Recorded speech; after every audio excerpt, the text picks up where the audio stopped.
안녕하세요. 투데이안경 코리아마켓 손유빈입니다. 안녕하세요. 박수진입니다. CPI 마법이 산타랠리를 불러올까요? 10월 미국 고용이 다소 부진한 데 이어 물가도 둔화세가 확인이 되면서 긴축 종료 시기가 다시 빨라질 것이라는 기대감이 커졌습니다. 미증시가 급등한 가운데 국내 증시도 외국인과 기관의 동반 매수세에 힘입어 2%대 급등세를 연출을 했죠.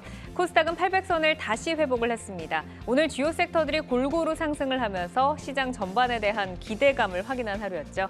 네, 특히 반도체 섹터에 외국인 매수세가 유입되면서 소재, 장비주 등 고른 상승세를 보인 가운데 신재생 에너지, 조선, 자동차 등 주요 섹터가 모두 강세를 보였습니다. CPI가 불러온 산타랠리 기대감이 고조된 하루였는데요. 투데이안경 코리아마켓 첫 번째 이슈픽의 주인공은 누구일까요? 네, 지난 9일 HSBC의 매도 보고서로 급락을 했던 테슬라가 사흘째 상승세를 이어가면서 존재감을 확실하게 드러내고 있습니다. 투데이안경 이슈픽 첫 번째, 다시 뛰는 테슬라, 엇갈린 2차 전지주입니다. 테슬라가 3거래일간 10% 이상 상승을 하면서 다시 뛰고 있습니다. 사이버 트럭 재판매 금지, 인도 테슬라 관세 인하 검토, 그리고 중국 시장 내 가격 인상 등 호재가 쌓이면서 주가를 견인하는 모습인데요. 다시 뛰는 테슬라에 어제부터 2차 전지주로 온기가 확산이 되지만 오늘은 종목별로 차별화 흐름이 전개가 됐죠. 네, 삼성, SDI, LG 엔솔, SK이노베이션셀 3사가 동반 상승한 가운데 소재업체의 주가는 종목별 차별화된 모습이었습니다. 에코프로와 포스코 그룹주는 상당한 변동성을 보인 하루였는데요. 오후로 갈수록 에너지가 약화되면서 간신히 빨간불을 지켜낸 가운데 양극재 업체 중 LNF는 4% 상승으로 15만 원대에 다시 올라섰습니다. 전고체 그리고 리튬 관련주들도 오늘은 종목별 희비가 엇갈린 흐름이었는데요. MSCI 지수 편입에 성공한 금양은 재료 노출로 3% 넘게 낙폭을 키운 채로 마감했습니다. 2차 전지에 이은 투데이안경 이슈픽 두 번째 주제도 살펴볼까요? 네, 투데이안경 이슈픽 두 번째, 수출 엔진 풀 가동, 자동차주 재도약입니다. 올해 들어 10월까지 자동차 수출 금액은 총 580억 달러를 기록을 하면서 역대 최고 기록이었던 작년 수출 실적을 돌파한 것으로 나타났습니다. 특히 전기차 등 친환경차, SUV, 프리미엄 차량 수출이 확대가 되면서 수출 단가의 상승도 높아졌다는 분석인데요. 어제부터 자동차주들도 모처럼 달리고 있죠. 네, 현대차와 기아가 2거래 연속 동반 상승했고요. 서현이와 에코플라스틱 그리고 현대모비스 등 자동차 부품주들도 일제히 오름세로 마감을 했습니다. 수출 엔진을 달고 다시 도약을 준비 중인 자동차주, 종목별 성장 추이를 잘 따라가 보셔야겠습니다. 네, 투데이안경 이슈픽 종목 2차 전지와 자동차 관련주 가운데서 뜨거운 관심을 받고 있는 포스코 퓨처엠과 금양, 현대차, 한국 무브넥스입니다. 종목들의 최적화된 매매 타이밍을 포착해보는 매도의 기술, 지금부터 시작합니다.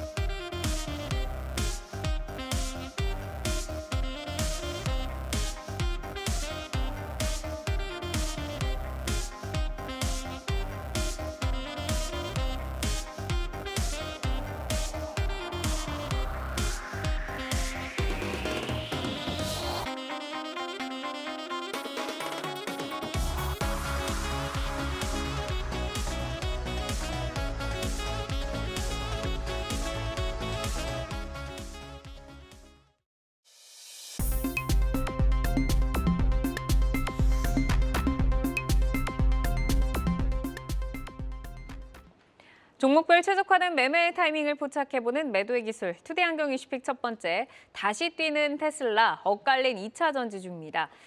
테슬라가 굉장히 강하죠. 지금 사흘째 상승을 하면서 국내 2차 전지주에도 훈풍을 불어주고 있는데 테슬라 상승이 과연 연속성이 있을 것인가? 이게 이제 바로 관건입니다. 자, 테슬라 지금 상승하고 있는 배경 그리고 연속성에 대해서 어떻게 좀 보실지 부장님께 좀 여쭤볼까요? 예, 아무래도 어제 전일 CPI가 긍정적으로 발표되면서 그동안에 이제 고금리 여파로 인한 그런 부담감이 있었던 테슬라인 만큼 좀 강한 반등을 좀 보여줬었고요.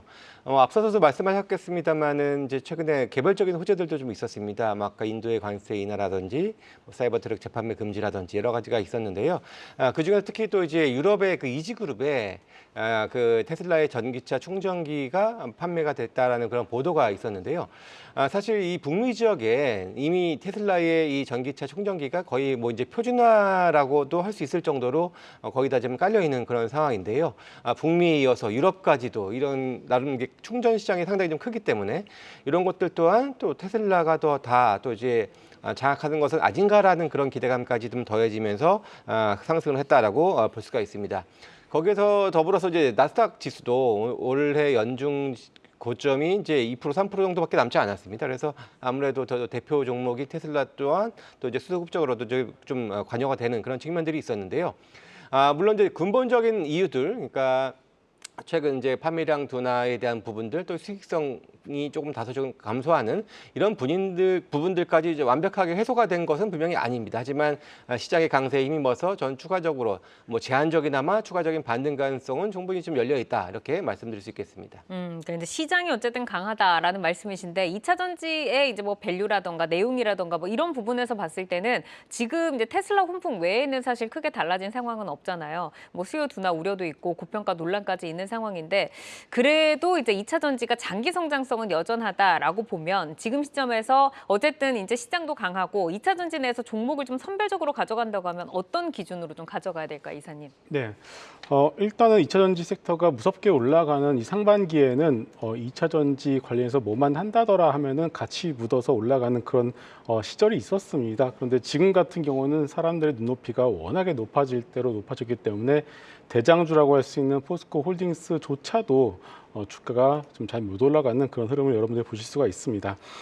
그렇기 때문에 일단은 지금 같은 경우는 압축에 압축을 하실 수밖에 없는 상황이다라고 봐야 될 것 같고요. 아직까지는 모든 2차 전지 섹터의 종목들이 거의 차트가 판박이라고 볼 수가 있을 것 같아요. 같이 똑같은 흐름을 보여주고 있는 상황이지만 업황 같은 경우가 이제 4분기가 아니라 내년 1분기에서 2분기 정도의 바닥이 이어졌다는 것을 봤을 때 제가 볼 때 연말에서 연초로 넘어가는 그 흐름을 지나고 난다라면 그때부터는 차별화되는 움직임이 나타날 가능성이 높다라고 보여지고 있고요.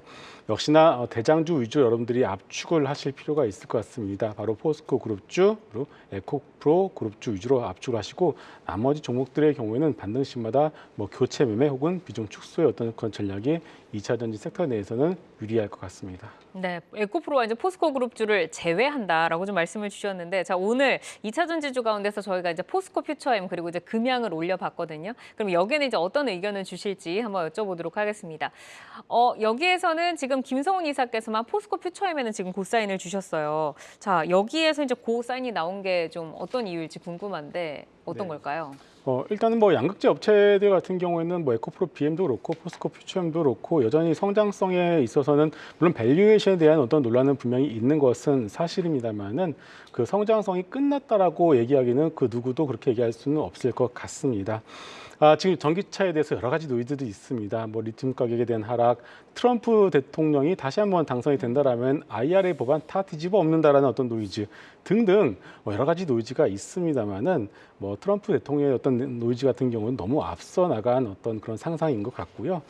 결국은 이제 단기적으로 봤을 때 뭐 4분기부터 해서 내년 1분기, 2분기까지 실적 자체가 일단은 실적이 좀 밀리고 있다는 것 자체가 주가의 어떤 흐름을 좀 방해하는 가장 큰 이유라고 봐야 될 것 같습니다. 결국은 전기차의 어떤 성장성만 놓고 본다면 여전히 침투율도 아직까지는 이제 열려져 있다라고 봐야 될 것 같고요. 그리고 또 하나 우리가 관가하고 있는 것 중에 하나가 자꾸 전기차 하나만 여러분들이 생각하고 있는데 올 초에 이제 이 전기차 시장을 이연 테슬라의 이 일론 머스크가 올 초에는 어떤 얘기를 했냐면은 테슬라 인베스트 데이를 통해서 이 지속 가능한 에너지를 얘기했습니다. 거기서 가장 중요한 게 바로 ESS인데요. 지금 모든 리포트를 다 뒤져보더라도 ESS의 어떤 성장성과 그 가치에 대해서는 그렇게 크게 다루는 리포트를 본 게 없습니다. 그래서 이 신재생 관련된 ESS에 대한 부분들이 다시 한번 더해진다라면은 결국은 주가는 저점을 잡고서 올라갈 가능성이 높다. 그렇기 때문에 포스코 퓨처엠을 비롯해서 에코프로 BM 이 양극재 업체들 경우에는 여러분들이 좀 저점을 잡는 그런 어떤 과정이 필요할 것 같습니다. 자, 김성준 부장께서는 지금 다 스탑 사인을 주셨는데 먼저 포스코 퓨처엠부터 한번 들어볼까? 어떤 이유에서 지금 스탑을 주셨을까요? 예, 사실 저도 몇 번을 수정을 좀 했는데요. 네. 물론 저도 급하게 스탑을 할 필요는 없다라고 생각을 합니다. 기본적으로 시장의 반등이 그래도 조금 더 이어질 것이다라는 그런 기대감들은 있는 상황이고요. 다만 아쉬운 것은 최근에 미국 시장의 상승보다도 국내 시장의 탄력도는 상당히 좀 미약하다. 어느 정도 좀 크게 오른 다음에 뒤늦게 지금 최근 한 이틀 동안 강하게 좀 올라온 건데요. 아무래도 좀 후행하는 그런 흐름들을 좀 보여줘서 지금 온전히 좀 동조화되는 흐름은 보여주지 못한다는 차원들이 좀 아쉬운 그런 부분들이고요. 하지만 뭐 추가적인 반등 가능성이 열려 있기 때문에 저는 뭐 좀 반등 시 조금 줄여보자라는 차원에서의 스탑 사인이라고 보시면 될 것 같고요. 말씀하셨던 것처럼 기본적으로 이제 실적적인 측면들 또 계속해서 판가 하락에 대한 염려들 있는 상황이고 이런 흐름들은 이제 4분기를 지나서 내년 한 상반기 정도면은 거의 저는 뭐 마무리되지 않겠냐라고 생각은 뭐 갖고 있습니다만은 네. 아직은 현재 구간에서 뭐 적극적으로 매수하기보다는 조금 좀 관망할 필요가 있겠다라는 차원에서의 스탑 사인이라고 보시면 되겠습니다. 네, 이제 포스코 퓨처엠 하면 워낙 이제 공매도 관련해서 또 뜨거운 종목이다 보니까 공매도 금지 이후에 첫 거래일에서 상한가를 기록한 바 있는데 이후 이제 5일 동안 상승분을 모두 반납을 했습니다. 그럼 지금은 공매도 잔고 비중이 어느 정도나 와 있는지 앞으로 좀 수급적인 측면에서는 어떤 것들 좀 확인해봐야 될까요, 이사님? 네, 11월 10일자 기준으로 봤을 때 공매도 잔고 수량은 포스코 퓨처엠을 비롯해서 대표적인 2차 전지 종목들의 경우에는 전혀 줄어들지가 않았습니다.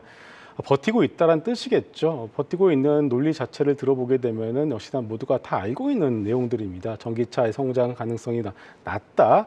그리고 뭐 양극재 업체들, 뭐 중국에 있는 양극재 업체들, 국내에 있는 양극재 업체를 다 더하게 된다라면은 오히려 초과 공급이 일어날 수밖에 없기 때문에 양극재 업체의 경우에도 강력한 숏의 어떤 기회가 될 수밖에 없다라는 어떤 그런 논리들이 있습니다.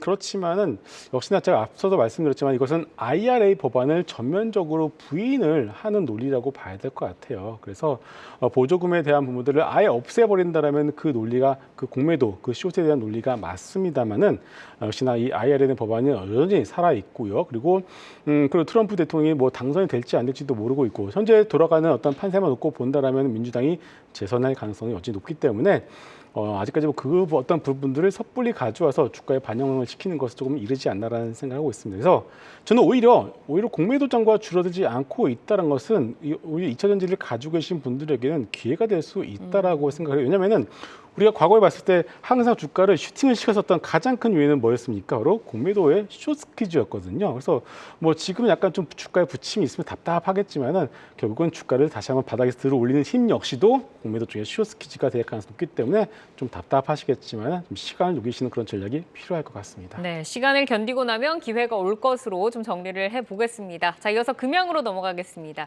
오늘 MSCI 지수 편입 소식이 있었죠. 주가는 변동성이 굉장히 컸는데 오후 들어서 상승분을 다 반납을 하고 하락으로 돌아서면서 거래를 마쳤습니다. 자, 여기서는 두 분 다 지금 스탑 사인이 나왔어요. 김성근 부장님께 먼저 들어볼까요? 사실 이제 MSCI 편입에 대한 기대감들은 뭐 지난번에도 있었고 이번에 이제 현실화됐던 것인데 그렇다 보니까 아무래도 이제 그 뉴스에 파는 그런 또 흐름들도 좀 나왔었고요. 네. 사실 금양을 바라보는 가장 좀 아쉬운 시선은 작년 9월 달이었죠. 원통형 배터리 개발 소식을 발표하면서 시장에서 크게 주목을 받았습니다. 당시만 하더라도 이제 계속해서 좀 공급에 대한 문의들이 상당히 좀 많이 있었다라는 것으로 알려져 있는데요.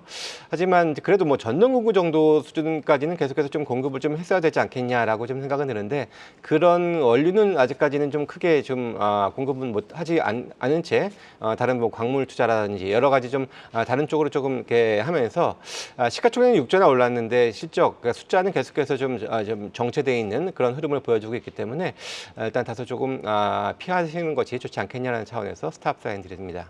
네, 지금 이제 세론의 물량이 좀 쏟아졌다라고 좀 말씀해 주셨는데 증권가에서는 그 MSCI 지수 편입으로 유입될 수요를 지금 측정을 한 게 1,890억 원을 추정을 하고 있거든요. 뭐 선반영된 측면도 고려를 해야 될 것 같긴 하지만 앞으로 수급에 대한 흐름에 대해서는 어떻게 좀 전망하세요, 이사님? 네. 보통 이제 과거의 사례를 봤을 때는 MSCI 편입 전에 그 기대감을 가지고서 주가가 좀 오르고요. 편입이 끝난 다음부터는 이벤트 종료에 따른 어떤 매물 그리고 공매도에 새로운 타겟이 되면서 주가가 흘러내리는 경우가 상당히 많았습니다. 그렇지만 이번에는 공매도가 금지가 되었기 때문에 이 공매도로 인해서 주가가 흘러내리는 어떤 그런 힘은 약하다라고 봐야 될 것 같습니다. 하지만 그동안 금양의 주가 상승의 가장 큰 모멘텀이 결국 실적과 어떤 펀더멘탈적인 부분들보다는 MSCI 편입 이슈가 가장 큰 어떻게 보면 주가 상승의 요인이라고 봐야 되기 때문에 이런 어떤 중요한 이벤트가 소멸되었다는 측면에서 본다라면은 가장 중요한 재료가 소멸되었다. 그래서 어떻게 보면 주가 어떤 측면에서 놓고 본다라면은 그렇게 큰 메리트는 없지 않나 이렇게 보고 있습니다. 그러니까 이후에 지금 기대할 수 있는 모멘텀이 없는 상황이다라는 말씀이신데 금양이 이제 고점 대비해서는 45% 가까이 지금 하락을 한 위치입니다. 이제 고점 부근에 담아서 아직 좀 손실을 기록하고 계신 분들이 있다면 지금 이제 스탑 사인을 주셨으니까 어느 정도 가격대에서 손실을 좀 줄여보자라는 전략을 주실 것 같은데 어떻게 좀 짜봐야 될까요? 예, 사실 제가 준비할 때는 이제 10만 원의 지지를 보자라고 했는데 오늘 종가가 10만 200원이었습니다. 네. 사실 너무너무 타이트한 그런 부분들이긴 한데요. 일단 10만 원 가격권 중요합니다. 그런 부분들 차적으로 좀 보셔야 될 것 같고요. 아무래도 이제 편입 이후에 실질적으로 편입되는 연말, 이달 말이죠. 까지는 다소 좀 정치하는 흐름들은 계속해서 이어지는 것이 통상적인 MSCI 관련주들의 흐름이라고 보시면 되는데요. 그렇다면은 지금은 당장에 일단 10만 원이 이탈한다면 일부분 좀 줄여 나갈 필요는 있겠다. 만약에 계속해서 금양을 다시 한번 사고 싶다면은 말경부터 다시 한번 좀 관심을 갖는 그런 전략이 어떨까 이렇게 좀 말씀을 좀 드리고 싶고요. 가급적이면 조금 비중을 줄이자라는 차원으로 말씀을 드립니다. 알겠습니다. 자, 이어서 자동차 관련주로 넘어가 보도록 하겠습니다. 전기차와 SUV 등이 강세를 보이면서 올해 10월까지 자동차 수출 금액이 지난해 수출 실적을 돌파를 했습니다. 자, 한국 자동차의 수출 확장세 연속성 있을까요, 이사님? 네, 충분히 가능하다라고 보고 있습니다. 그동안 이제 자동차 주식 우리 대표적으로 현대차, 기아차, 퍼밸류에이션만 놓고 본다라면은 너무너무 싸죠. 뭐 퍼 5배가 안 된다라고 해도 무리가 없을 것 같은데요. 그럼에도 불구하고 주가가 갇힌 상태에서 뭐 올라가지도 못하고 내려가지도 않는 그런 모습을 보였습니다만 가장 큰 요인은 역시나 고금리라고 봐야 될 것 같습니다. 금리가 높다 보니까 보통 자동차를 큰 돈을 현금을 이렇게 뭉텅 주고 사지는 않거든요. 그래서 할부로 사거나 리스로 사기 때문에 금리에 상당히 민감할 수밖에 없는데 일단 오늘 새벽에 일단은 미국채 10년물이 급락하는 그런 모습이 보여지자마자 바로 오늘 현대기아차가 튀어오르는 모습 우리가 발견을 할 수가 있었습니다. 여기에 대해서 아직 확정은 아닙니다만은 이제 미국에서 내년 2분기 한 6월 정도에 빠르면은 2분기부터는 금리를 처음으로 인하를 할 수 있겠다라는 그런 전망도 나오고 있는 상황이죠. 그렇기 때문에 이제 금리에 대한 어떤 노이즈가 하나둘씩 사라진다라면은 그동안 주가의 상단을 제약했었던 자동차 업종의 주가 역시도 조금은 이제 숨통이 트일 가능성이 높다라고 보여지고 있고요. 유럽 같은 경우도 좋습니다. 유럽도 이제 그동안 낮은 기저 효과를 좀 기대를 했었는데 이거 유럽도 내년부터는 팬데믹 이전 수준으로 자동차 판매를 회복을 기대를 해볼 수가 있을 것 같고요. 동시에 뭐 가솔린뿐만 아니라 금리의 어떤 상당한 제약을 하고 있었던 자동차 중에 하나가 바로 EV 전기차죠. 전기차 역시도 내년부터는 유럽 쪽으로는 판매 회복을 좀 기대를 해볼 수가 있기 때문에 역시나 모든 건 다 금리인 것 같습니다. 금리 회복에 또 피해 섹터이기 때문에 자동차 역시도 내년부터는 조금 더 숨통이 트일 가능성이 높을 것 같습니다. 네, 내년 2분기에 이제 금리 인하 가능성을 짚어주셨는데 사실 이제 자동차 관련주는 역대급 실적을 보여주고 뭐 밸류에이션적으로 매력이 충분하다라는 이야기가 따라다녔지만 이 뒤에 또 있었던 게 피크아웃 꼬리표였거든요. 그러면 이제 남은 연말에는 어떤 모멘텀을 주목을 하면서 전략을 세워보는 게 좋을까요, 부장님? 예, 뭐 지난 2분기에도 피크아웃이었는데 또 3분기 실적 잘 나오니까 또 피크아웃 얘기를 네. 계속해서 하는데요. 사실 현대차 같은 경우에는 올해가 상당히 좀 어려울 것으로 예상이 됐었던 한 해였다고 저는 개인적으로 생각이 됩니다. 왜냐하면 내년에 그 완공될 10월 정에 완공될 미국 조제 공장을 앞두고 상태에서 올해 잘 버텨야 되는데라는 그런 흐름들이 있었는데 어떻게 보면 좀 천운일 수도 있는데 북미 지역 주요 자동차 메이커의 파업 여파로 반사이익을 좀 받으면서 좀 판매가 상당히 좀 좋았었죠. 그러면서 올해를 잘 넘겼습니다. 그래서 현재 PR 뭐 4배도 채 안 되는 그런 수준에 위치를 해 있고 배당 수익률도 6% 7% 상당히 좀 높게 형성이 돼 있는 그런 상황입니다. 물론 개인 투자자분들은 좀 더 고성장하는 그런 섹터를 좋아하죠. 아무래도 자동차가 좋다고는 하나 성장성이 아주 성장률이 높지는 못하기 때문에 다소 좀 쇠되는 측면들이 좀 있었는데요. 제가 볼 때는 내년 그 미국 공장 완공을 앞둔 상황에서 현재 구간에서는 차라리 배당 투자로서 한번 접근을 해보고 배당이라면은 현대차, 기아차 기준으로 말씀을 드리는 거고요. 그렇다면 이제 4월경이면은 이제 배당금이 나올 텐데 그때 시기에 딱 뭐 선행성을 생각해 본다면은 완공 시기와 딱 비슷하게 유사하게 맞물려서 오히려 배당금도 다시 한번 더 재투자해 보자라는 차원에서의 전략을 한번 저는 말씀드리고 싶네요. 네, 그러니까 뭐 배당 매력 좀 안정적으로 가져가면서 장기적으로 또 볼 수 있는 매력적인 종목이다라고 말씀 주셨는데, 자, 모처럼 기운을 내기 시작한 자동차 관련주 현대차 그리고 한국무브넥스 살펴보도록 하겠습니다. 자, 현대차는 두 분 다 고사인 주셨고요. 한국무브넥스는 다 빨간불이 들어와 있는데 현대차부터 보겠습니다. 참 반가운 모처럼 탄력이 강한 상승이 나왔고요. 이거를 연속 반등하면서 오늘 18만 2,500원에 거래를 마쳤습니다. 자, 이사님께 현대차에 대한 의견 먼저 여쭤볼까요? 네, 코로나 팬데믹 전만 하더라도 현대차가 미국 시장에서 차지하는 뭐 그 순위라고 할까요? 순위가 그렇게 높지가 않았습니다. 거의 1등부터 10위까지 이렇게 서열을 나눈다면은 거의 뭐 한 9위, 10위라고 이렇게 봐야 될 것 같은데요. 코로나 팬데믹을 거치면서 빠르게 그 순위가 치고 올라오고 있고요. 2023년에는 탑3, 2024년에는 탑2까지도 올라갈 수 있을 거라는 전망이 빠르게 올라오고 있습니다.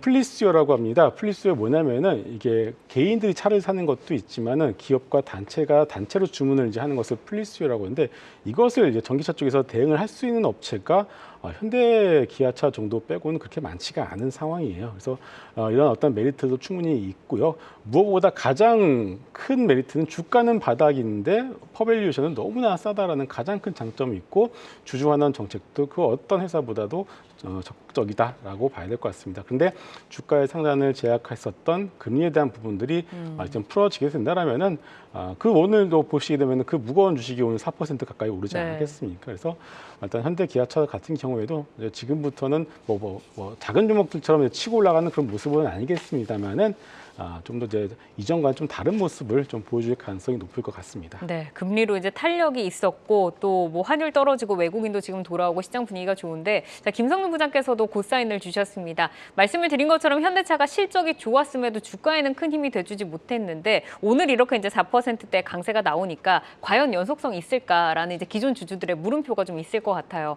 앞으로 연속성 있게 끌고 가려면 어떤 모멘텀이 좀 붙어줘야 될까요? 일단은 기본적으로 전기차 판매는 상반기에는 그다지 좋지 못했습니다. 아무래도 이제 세제 혜택에서는 좀 불리함이 있기 때문에 그런 현상들이 있었는데 아직까지도 세제 혜택을 크게 받지 못하는 상황에서 하반기에는 그래도 전기차도 잘 팔고 있는 그런 상황이 상당히 고무적이고요. 네. 기본적으로 이제 내년 10월경부터는 이제 제네시스 전기차 그리고 뭐 아이오닉 5 같은 경우를 북미 지역에서 직접 생산을 통해서 세제 혜택까지 더해줄 수 있다는 말이죠. 그래서 그런 측면들이 상당히 좀 이익에서 기여할 바가 상당히 있을 것 같고 지금도 한 1,000만 원 정도 비싼데 어느 정도 팔린다면은 오히려 내년 하반기에는 다른 차보다 더 메리트가 더 생길 수 있는 그런 부분들까지 감안을 해본다면은 상당히 그런 측면을 좀 긍정적으로 볼 수가 있고요.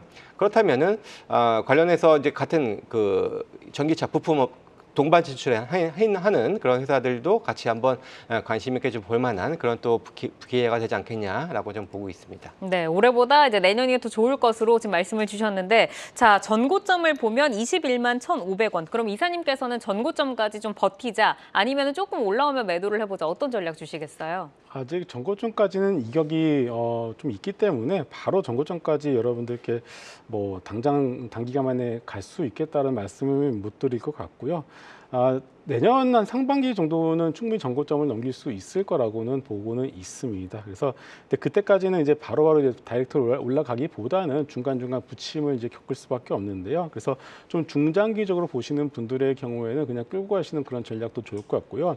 좀 이제 가격에 여유가 있으신 분들, 다시 말해서 최근에 바닥권에서 좀 싸게 잡으신 분들의 경우에는 좀 이격이 좀 나오는, 다시 말해서 오늘 4% 올랐고 내일 좀 더 한 번 더 좀 크게 올라간다라면은 한 번 더 단기적으로 차익실을 한번 해보시고 나서 다시 또 밀리를 그런 잡는 또 그런 약간 좀 단기적인 어떤 전략도 좀 좋을 것 같습니다. 네, 조금 트레이딩 하면서 가보자. 자, 이어서 한국무브넥스 보겠습니다. 어제 18% 급락이 나왔다가 오늘 반등에 성공을 했는데 3%대 지키면서 거래를 마쳤고요.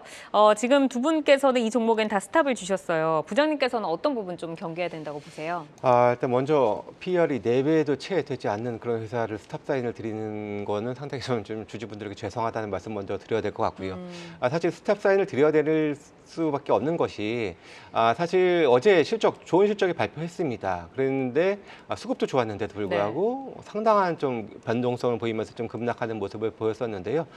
기본적으로 앞서서 제가 한번 언급을 드렸습니다만 현대차, 기아차 관련된 미국 관련된 모멘텀이 있고요. 그렇다면은 이 전기차 부품 동반 지출 회사들도 좀 좋을 수 있을 거다라고 볼 수가 있고요. 그 다음 순위라는 거죠. 기본적으로 그들 회사들도 다 지금 PR이 비슷하게 좀 낮습니다. 낮다면은 다 싸긴 싼데 보다 더 매력적인 것들이 먼저 더 선호가 되지 않겠냐라는 차원에서 말씀을 드린 거고요. 물론 실적은 좋아지고 그래서 크게 하방은 그래도 저는 분명히 당장의 가격보다도 좀 반등은 분명히 할 거다라고 보여지는데요.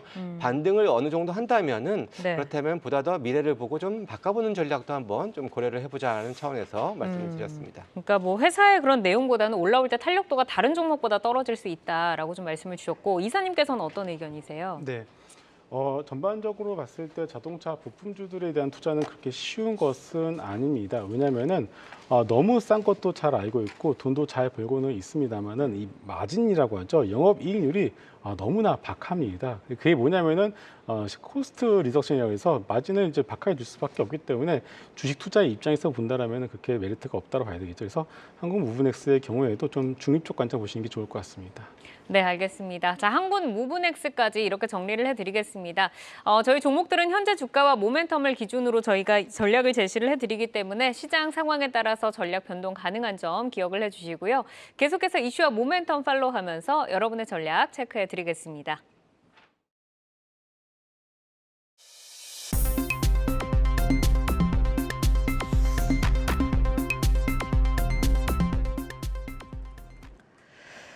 장 마감 후 4시부터 6시까지 진행되는 시간의 투자리그, 시간의 거래 동향 만나보는 이 시각 시간의 단일가입니다.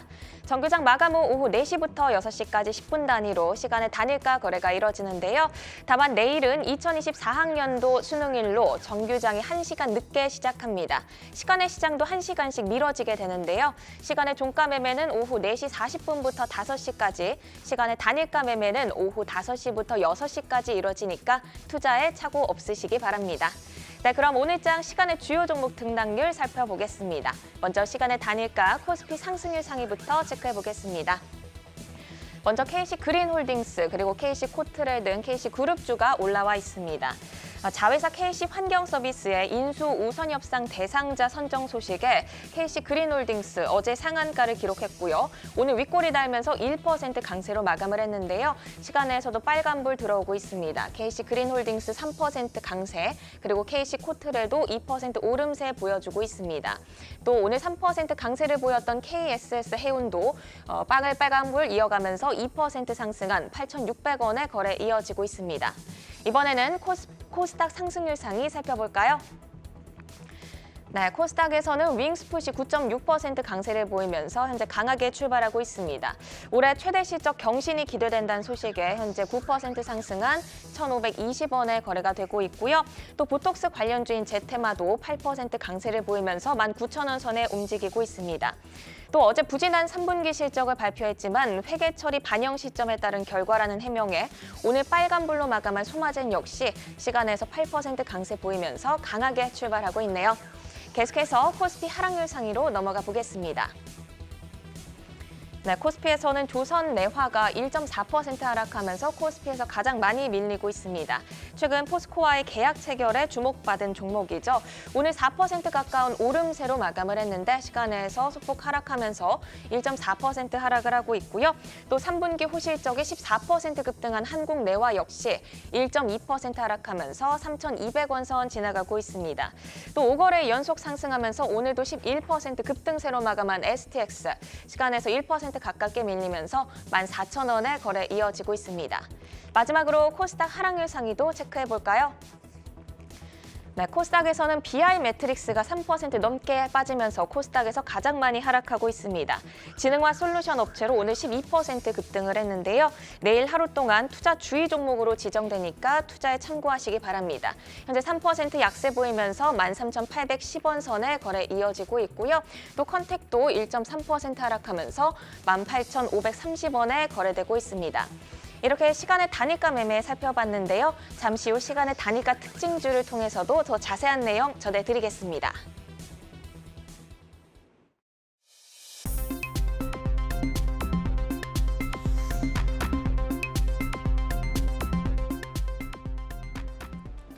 다양하게 부각되는 이슈와 모멘텀 속에서 연속성 있는 재료로 우상향할 주인공 누가 될까요? 주도주로 떠오르게 될 종목을 미리 만나보는 라이징 스탁입니다. 자, 오늘 세 분이 가지고 오신 종목 화면으로 먼저 확인해 보도록 하겠습니다. 황재수 지점장 삼영, 김성준 부장 동훈 아나텍, 김성훈 이사 한미반도체 가지고 오셨는데요. 자, 황재수 지점장의 라이징 스탁 삼영부터 보도록 하겠습니다. 라이징 포인트 먼저 짚어주시죠. 예, 회사가 완전히 바뀌는 부분이 있는 것 같습니다. 뭐 과거에 있었던 뭐 기존 사업분들은 이제 개인 정리를 하거나 아니면 좀 축소하는 분위기고요.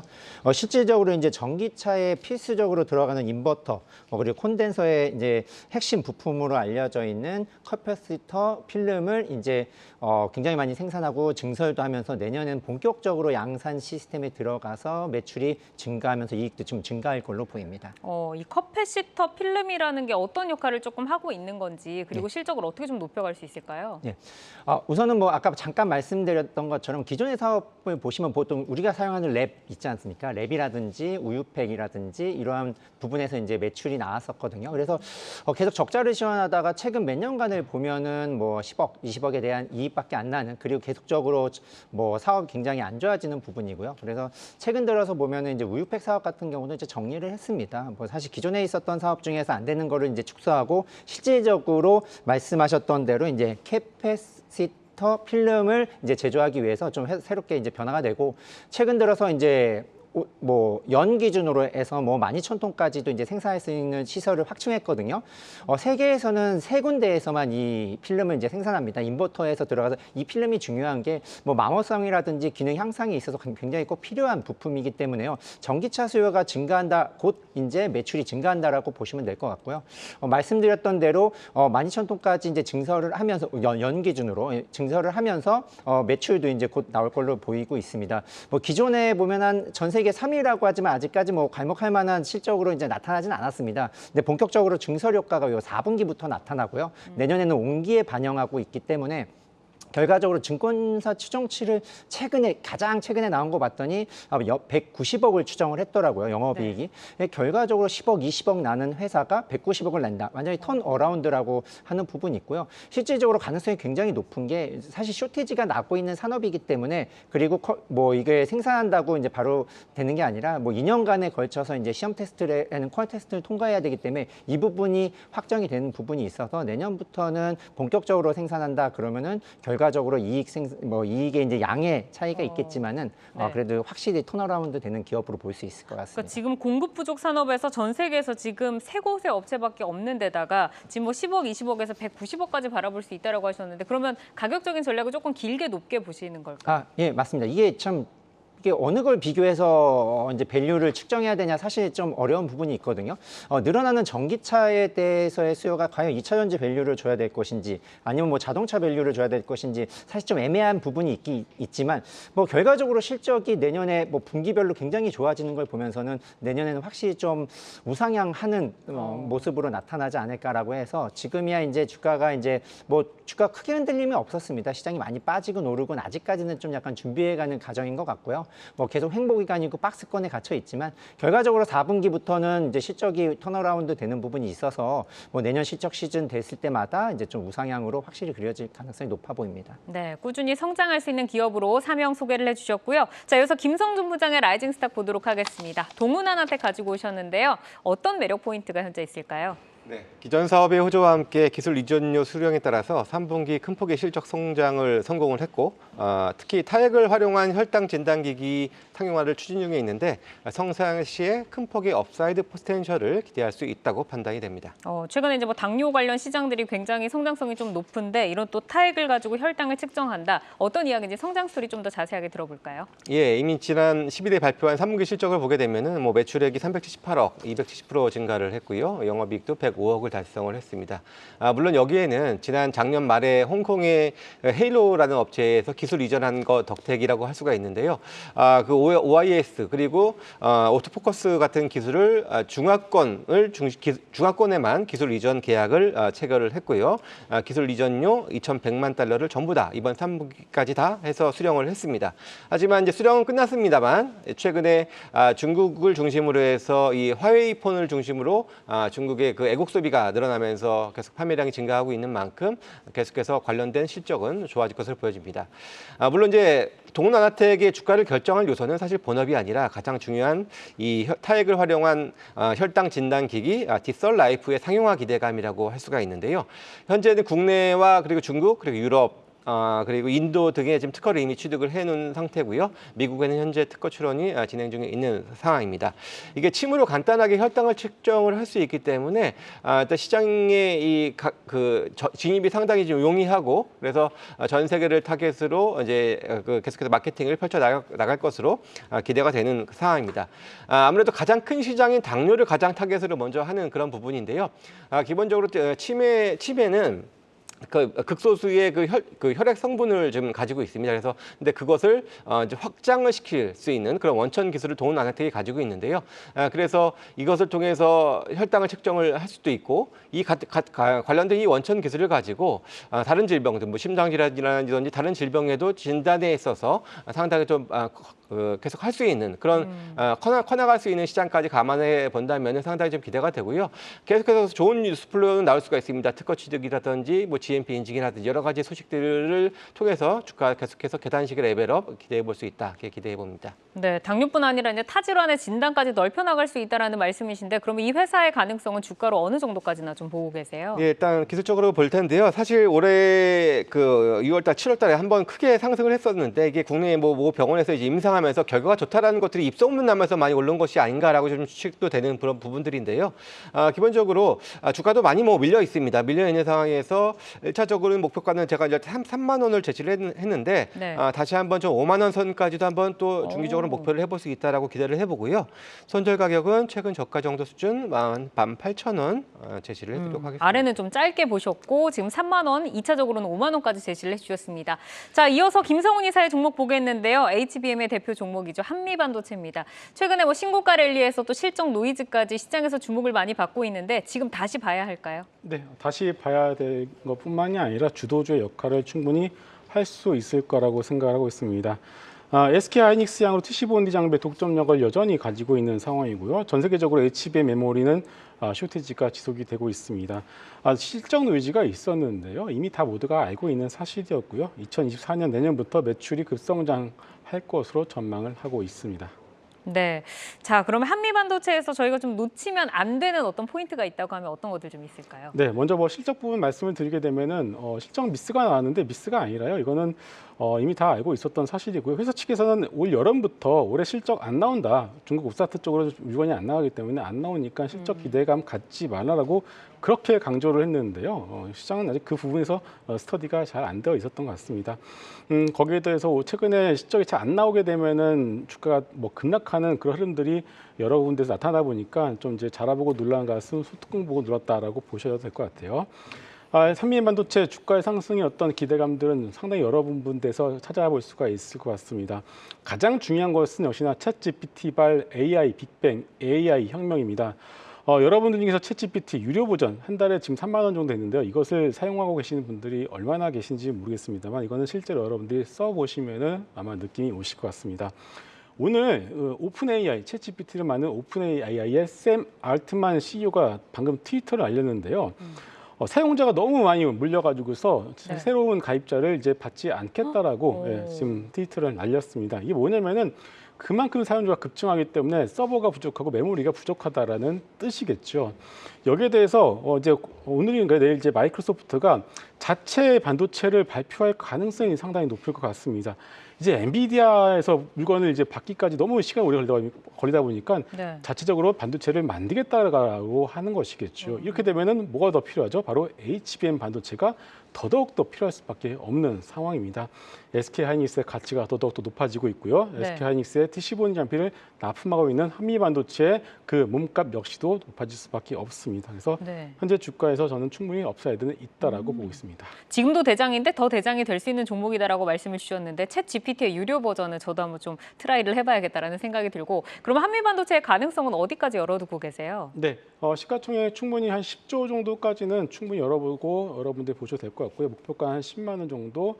그리고 현재 신고가에서 좀 이제 있으니까 손절가는 좀 짧게 해서 5만 원 정도 제시를 해드리도록 하겠습니다. 네, 우선 목표가는 10만 원 제시를 해주셨습니다. 자, 이렇게 한미반도체까지 소개를 해드렸습니다. 내용 잘 참고를 해보시기를 바라고요. 함께해 주신 김성준 하이투자증권 도곡 WM센터 부장, 김성훈 MHB 인베스트 이사 여기서 인사드리겠습니다. 오늘 좋은 말씀 고맙습니다. 시간의 단일가 거래 속 특징주들을 따라가 보는 시간의 단일가 특징주 탑5입니다. 시간의 단일가 거래는 내일장까지 연결돼 움직이는 종목들이 많은데요. 오늘 함께 하시면서 매매 전략에 잘 활용해 나가시길 바랍니다. 그럼 5위부터 바로 확인해 보겠습니다. 컨텍인데요. 우주 전문 기업으로 최근 코스닥에 상장한 새내기주입니다. 오늘 두 자릿수 상승률 유지하면서 마감을 했는데 시간외에서는 하락 반전하면서 현재 1.3% 하락세 보이고 있습니다. 4위는 SY스틸텍입니다. 건축자재 데크플레이트 제조업체로 지난 13일에 상장한 종목입니다. 어제 상한가를 기록한 후 오늘도 상승 이어가나 싶었지만 윗골이 달면서 5% 가까운 하락세로 마감을 했는데요. 시간에서 다시금 매수세 붙고 있습니다. 3% 상승을 하고 있고요. 3위 확인해 볼까요? 네, 3위는 CCS입니다. 초전도체 관련주로 어제 장중 신고가를 경신한 후 음봉 마감했습니다. 오늘도 6% 하락하며 마감을 했는데 하지만 아래골이 달면서 낙폭 어느 정도 회복한 만큼 시간에서 매수세 들어오고 있습니다. 현재 6%까지 상승률 끌어올리고 있고요. 2위 바로 만나보겠습니다. KC 그린홀딩스 올라와 있습니다. 자회사 KC 환경서비스의 인수 우선 협상 대상자 선정 소식에 어제 상한가, 오늘 윗골이 달면서 1% 가까운 강세로 마감한 종목입니다. 시간에서도 빨간불 이어지고 있는데요. 현재 4%까지 상승률 끌어올리고 있습니다. 1위 확인해 볼까요? 캡스톤 파트너스입니다. 오늘 시간에서 신규 상장주들이 활발하게 움직이고 있습니다. 시간의 단일가 특징주 1위 캡스톤 파트너스 좀 더 자세히 진단해 볼까요? 1세대 벤처캐피탈로 당근, 직방 등을 발굴한 업체입니다. 오늘 상장 첫날 129% 급등하면서 코스닥에 성공적으로 데뷔를 했습니다. 첫날 급등에 이어서 시간에서도 현재 5% 가깝게 상승을 주고 있는데요. 새내기주로서 투자자들이 경계할 점은 없을지 향후 주목할 모멘텀 어떤 게 있을까요? 신규 상장 종목 과연 이제 누구의 영향인가 보면 사실상 이제 뭐 데이 트레이더나 이제 좀 짧게 만약에 이제 상장했을 경우에 뭐 그런 부분의 영향인 것 같습니다. 사실 중장기적으로 보시는 분들이 이렇게 급등락하는 종목을 접근하기는 참 이게 쉽지 않은 시장인 것 같고요. 말씀하신 그 캡스톤 파트너스를 보면 이제 당근이나 직방은 아마 다 많이 들어보셨을 겁니다. 뭐 이런 쪽에 투자했었던 유니콘 초기 투자를 했었던 기업이고요. 뭐 2008년도에 이제 1월 유한 책임 회사 형태로 1세대 벤처 캐피탈로 이제 출범을 했다라고 보시면 되고 최근에 뭐 기관 소유 예측에서도 좀 잘 나왔습니다. 뭐 953대 1이 나왔고요. 공모 시장에서도 뭐 1341로 이제 굉장히 잘 나왔던 부분이 있고요. 최근 들어서 상장한 기업치고 이렇게 뭐 시가부터 오늘 이제 상장한 날 이제 100% 이상 넘어가는 회사는 사실 좀 약간 최근에 들어서 좀 드물다라고 보고 있거든요. 뭐 처음에 이제 400%대까지 바뀌면서 시장에 되게 그 초창기 때 굉장히 많이 관심을 모였죠. 왜냐하면은 400%를 먹고 했다는 뭐 이런 소위 말하는 이제 한번이들이 이제 들어왔기 때문인데요. 그러다가 이제 최근에 시장과 함께 공모 시장도 굉장히 좀 안 좋아졌던 부분이 있는데요. 그 중에서 좀 알짜를 이제 찾아가는 부분인 것 같습니다. 근데 이제 여기에 이제 투자하시는 영역은 참 이제 좀 빠르게 대처할 수 있으신 분한테 좀 국한되지 않을까라고 이제 생각이 됩니다. 네, 이어서 5위 컨택도 보겠습니다. 지난 9일 코스닥에 상장한 마찬가지로 새내기주입니다. 오늘 정규장 17% 급등을 했지만 시간에서는 현재 약보합권에서 움직이고 있습니다. 아직 공고가를 회복하지 못한 가격대인데요. 향후 주가 전망 어떻게 보실까요? 뭐 방금 말씀드린 거랑 이제 같은 결로 이제 말씀드려야 될 것 같은데요. 근데 이제 회사를 보면은 여기는 이제 그 공모 시장에서 약간 흥행 실패했다라고 이제 뭐 기사에서도 나올 수 있는데요. 수요 예측이 198대 1인데 뭐 일반 청약이 9대 1로 굉장히 좀 안 좋았습니다. 그래서 이제 공모가를 회복하지 못하는 모습인 것 같고요. 혹시라도 콘택을 갖고 계신 분 뭐 내용을 좀 보면은 우주산업 분야에서 우주 지상국 설계라든지 구축이라든지 운영 그리고 또 위성 데이터 수신이라든지 뭐 처리 분석하는 부분이 있어서 사실 기술력은 좀 많이 좋은 회사인 것 같습니다. 최근 들어서 뭐 캔코아라든지 뭐 AP 위성이라든지 뭐 하나에어라든지 최근 들어서 이제 우주 관련주들이 좀 급등하는 모습을 보이고 있거든요. 뭐 향후에 뭐 스페이스X에 대한 발주권이라든지 아니면 뭐 국내에서 이제 우주청에 대한 부분이라든지 이런 부분 때문에 좀 기대감을 받는 것 같고요. 뭐 시장은 확실히 커가는 거는 모두가 알 수 있을 것 같습니다. 글로벌 기업들이 굉장히 많이 우주 산업에 투자하고 있는 부분인데, 콘텍 같은 경우에는 뭐 공모가를 회복하지 못하고 있는데, 뭐 이것도 마찬가지로 이제 지금 좀 단기적으로 매매하는 부분이 많이 들어왔기 때문인 것 같고요. 회사 본질적으로 본다 그러면은 좀 뭐 이게 좀 저점에서는 매수해도 되지 않나라고 이제 생각은 되고 있습니다. 네, 이어서 오늘 장 특징주로 농심 보겠습니다. 3분기 어닝 서프라이즈에도 불구하고 해외 매출이 아쉽다라는 평가와 재료 노출 인식으로 매물이 좀 출회됐습니다. 주가 8%대 급락으로 마감을 했는데요. 3분기 실적이 노출된 현 시점 어떤 모멘텀에서 주목하면서 대응할까요? 증권 결론적으로 말씀드리면 증권사 리포트는 이번에 급락은 좀 과하다라고 이제 표현을 한 것 같습니다. 뭐 말씀하셨던 거 다시 한번 되짚어 보면은 뭐 매출액이 이제 8,559억에 영업이익이 557억. 그러니까 동기 대비해서 되게 100%나 성장했음에도 불구하고 급락했던 부분은 봤더니 이제 그 미국 성장 부분에 대한 둔화 우려감이다라고 보는데, 말씀드린 대로 증권사에서 이제 판단하거나 아니면 추정한 거를 보면은 일시적이다 아니면 성장에는 아직까지 큰 무리가 없다라고 해서 오히려 매수 기회로 이제 좀 찾아가는 부분이 좀 있더라고요. 이거는 뭐 이제 그분 생각이 다 다를 수 있고 시장이 어떻게 되냐에 따라 부분인데, 최근 들어서 참 이제 대응하기 굉장히 어려운 시장인 것 같습니다. 뭐 어저께 있었던 뭐 최근에 이제 실적 시즌이다 보니까 어떤 것들은 잘 나왔는데 급락을 하고 어떤 것들은 잘 나왔는데 올라가고, 진짜 이러한 부분이 굉장히 지속되고 있거든요. 아마 이제 매크로 환경이 어렵다 보니까 이제 성장주가 워낙 급락을 해서 오히려 주가가 안 빠졌던 부분이 오히려 잘 나왔음에도 불구하고 좀 급락하는 시장인 것 같고요. 지금은 만약에 시장을 접근한다라고 했을 경우에는 실적이 좋아지는 성장주면은 너무나도 좋은데, 성장주들은 굉장히 좀 안 좋은 부분이 있어서 지금은 좀 약간 낙폭과대 성장주 쪽으로 매크로 환경이 좋아지는 걸 기대하고 좀 접근해야 될 걸로 예상이 되고요. 뭐 농심은 여쭤봤으니까 농심은 사실 뭐 오늘 좀 과하다라고 이제 판단이 개인적으로 하고 있고요. 이것도 이제 좀 안정적인 투자나 이제 좀 보수적인 투자였을 경우 지금은 좀 저점에서 매수해도 되지 않나라고 생각이 됩니다. 네, 마지막으로 CS 베어링 짧게 살펴보겠습니다. 오늘 신재생 에너지 관련주들이 일제히 반등하면서 모처럼 탄력적인 흐름이 나왔습니다. CS 베어링도 이틀 연속 반등으로 다시 10,000원대에 올라섰는데 이번에는 조금 랠리 이어갈 수 있을까요? 어제 뭐 미국 시장에서 워낙 많이 급등을 했죠. 뭐 CPI 잘 나왔었던 부분도 영향인 것 같고요. 뭐 결과적으로 그 영향으로 국내 시장에서도 굉장히 좀 뭐 상승폭이 좋은데, 실적은 굉장히 좋지 않은 부분은 있습니다. 왜냐하면 지위가 이제 주요 매출처인데 뭐 프로젝트들이 다 내년으로 미뤘던 것들이 있어서 지금 잠시 쉬더라도 내년에는 좀 좋아질 수 있는 부분이 있기 때문에요. 좀 천천히 살펴봐야 될 것 같습니다. 네, 이렇게 오늘 시간의 특징주와 오늘장 특징주 살펴봤습니다. 함께해 주신 황재수 신한투자증권 서울금융센터 지점장은 여기서 인사드립니다. 고맙습니다. 네, 감사합니다. 글로벌 증시 브리핑 전해드립니다. 먼저 중화권 증시 속에 항생지수의 상승이 눈에 띕니다. 오늘 장중한때 4% 선까지 상승폭 키우면서 급등세 보였는데요. 현재는 3.7% 상승으로 18,000선을 넘겼습니다. 본도와 선전도 각각 0.5%, 0.7% 상승으로 기분 좋게 마감했습니다. 오늘 중화권 증시는 대내외적 호재가 대거 공개됐죠. 우선 미국 CPI가 예상치를 하회하면서 인플레 우려가 상당 부분 해소가 됐고요. 또 오늘 공개된 10월 경제지표 역시 증시에 훈풍을 더하고 있습니다. 10월 산업 생산이 전년 동월 대비 4.6%, 소매 판매가 7.6% 증가하면서 10월 초부터 지속됐던 지표 부진 우려를 씻었습니다. 이 외에도 시진핑 주석의 방미에 대한 기대감 또한 높습니다. 현지 시간으로 15일 미중 정상회담이 개최될 예정인데 양국 관계가 차츰 개선될 거란 기대감에 증시에 활력을 더했습니다. 유럽 증시는 서머타임 종료로 잠시 뒤 5시 개장이고요. 이어서 나스닥 선물지수 체크해봅니다. 오늘 미국 CPI 발표에 빨간불 켜고 있습니다. 이 시각 현재 0.26% 강보합권입니다. 미국 하원이 마이크 존슨 하원 의장이 제시한 임시 예산안을 통과시켰습니다. 이에 따라 예산 공백에 따른 셧다운을 간신히 피한 건데요. 그러나 내년 1월과 2월이면 다시 만기가 돌아오는 2달짜리 미봉책이어서 우려의 목소리 또한 있습니다. 지금까지 글로벌 증시 브리핑 이마영이었습니다.